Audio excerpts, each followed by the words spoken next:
Hello there, you as golfers are probably aware that there's a lot of change about to come up in the world of golf. New rules for 2019 and the following year a new handicap system as well that we're going to be playing to over here in the UK. At the moment Kongu looks after our handicaps and we have the standard scratch scheme where your performance is evaluated against the standard scratch and then the competition scratch of the course rather than the par. What's going to come in is the slope system that's currently used in America and 80 other countries worldwide. The slope rating is the relative difficulty that course poses to the less skilled golfer. So the less skilled golfer, typically the USGA finds harder golf courses harder than good golfers find hard golf courses. The difference expands out. So there's a bigger gulf between how a good player can get around a difficult golf course and how a less skilled player can get around a difficult golf course. So there's a slope rating that has a value between 55 and 155 with the average of about 113, and the higher the slope rating, the more strokes a player would receive on that particular golf course. That's it in a nutshell. I wouldn't claim to know 100% about slope rating, but that's the essence of the system, and that is coming over here as well from 2020 so that everyone around the world is playing to one handicapping system. We're filming this video on the Algarve at Villamor on the Millennium course there. And I would imagine a lot of the courses out here in Portugal already have slope ratings. There's probably a lot of visitors from all around the world, so a lot of the courses over here would already have those. We don't have those in the UK by and large at the moment. The process is well underway in the UK, and I know that some of the home nations are a little bit more advanced in that than others, but hopefully by 2020 everything will be in place, ready to go. One of the things that happens under the slope system, or certainly when I've played with American colleagues on press trips, is that every round counts, whether it's a friendly game or a competitive game. So your bounce games count, and that is going to happen under the World Handicap System as well from 2020. Quite how that's going to pan out and be monitored we don't yet know, but the idea of the system is that it's all your golf you play rather than just the competitive golf. So from 2020 that's a big difference going forwards.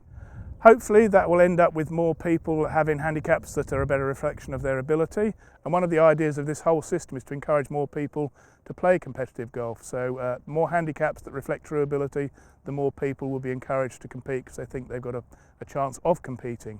Now another thing on that side is the increase in maximum handicaps, which has actually already come into effect. So you may well have people at your home club now with handicaps well above the old limits of 28 for men and 36 for ladies. Everyone can now have a handicap of up to 54. So you may have had someone win a competition at your club already off a much higher handicap. Obviously there are two sides to that argument. I would imagine a lot of established golfers are worrying that every competition is going to be won with a net score of 20 under par and they'll never have a chance. Others are maybe looking at it from the idea of, well, these new golfers who maybe are not encouraged at the moment to play because they know they can't even play to 28. Perhaps this is a way for them to get involved in the competition system from an earlier date and become part of that competition network that club golf needs to thrive and survive. So two sides to that story. Let us know, comment below if you've already had a competition at your club won by someone with a handicap of 50. How did you feel? Was it good? Was it bad? Let us know below, and if you're liking this video, please click on the like button. As you may gather, nothing is yet 100% set in stone. Elements of it are there. Others are yet to be completely finalised.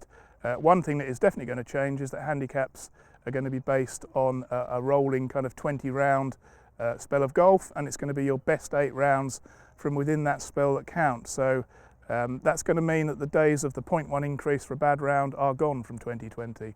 Is that good? Is that bad? Do you think, bearing in mind in most competitions probably more people go up 0.1 than come down, is that going to be a good thing where one bad round doesn't spell a bit of despondency and doom and gloom in the bar afterwards as you had yet another 0.1 to your handicap?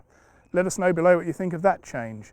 It's going to be interesting. We've got a lot to learn, haven't we, over the next couple of years, both in rules and handicapping. Things are changing. I guess some people really want to know exactly how everything works with the handicapping system.